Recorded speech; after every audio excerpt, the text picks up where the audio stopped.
Can I go through? Sorry? No, you can't. Is there anywhere we can go to get closer to that flare? I feel like it's calling us. It's like a beacon. Here we are at LNG Canada. We asked for a meeting so we could better understand LNG since it's going to affect all the people of this province. They wouldn't let us in. Now it sounds like they're having trouble filling ships. It's really hard when the engineering goes wrong, but you know, it would have been courteous to let us in. Behind us is the flare. They're flaring fracked methane. Slightly different view of the Eye of Sauron, located in Mordor, also known as LNG Canada Phase 1.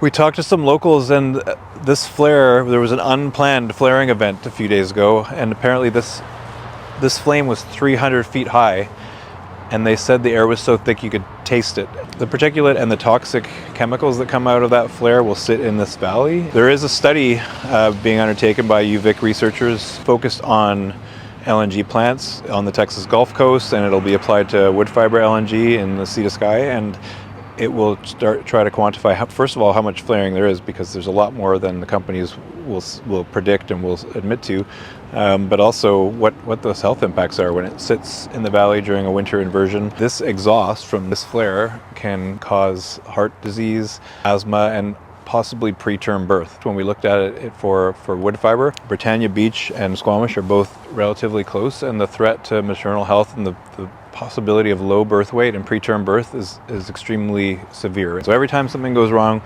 with the plant or a ship doesn't show up, they have to flare this gas. They're basically just burning off the methane gas that they fracked in northern BC, burning it and sending carbon into the atmosphere for nothing. It's really nice to be in Kitimat. We got to go and meet with the Haisla Nation about their floating LNG project, which will be fully electrified at least.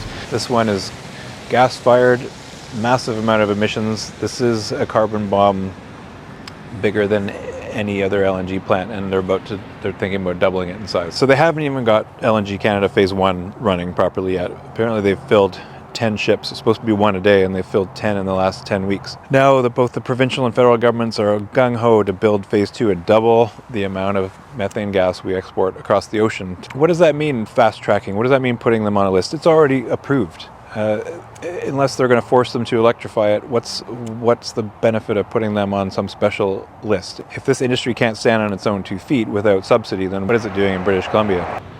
It's not a happy moment for our province, I don't think. This LNG boom is eventually going to go to bust, and we will wonder what the costs were. And so we pay now or we pay later, and I'm really worried about what will happen. I wish we could come up with more imaginative ways of powering our economy than just burning things. Solar, wind, geothermal, tidal. There are so many new technologies coming online. Other countries are taking them up, and we need to get on board, because we are going to look like dinosaurs if we keep up like this. And I feel for all the people that are just trying to make a living down on that work site. We talked to a couple of them. It's not their fault. They're put into a system where this is the best we can do when it comes to economic development, and I know we can do better. Let's get on it.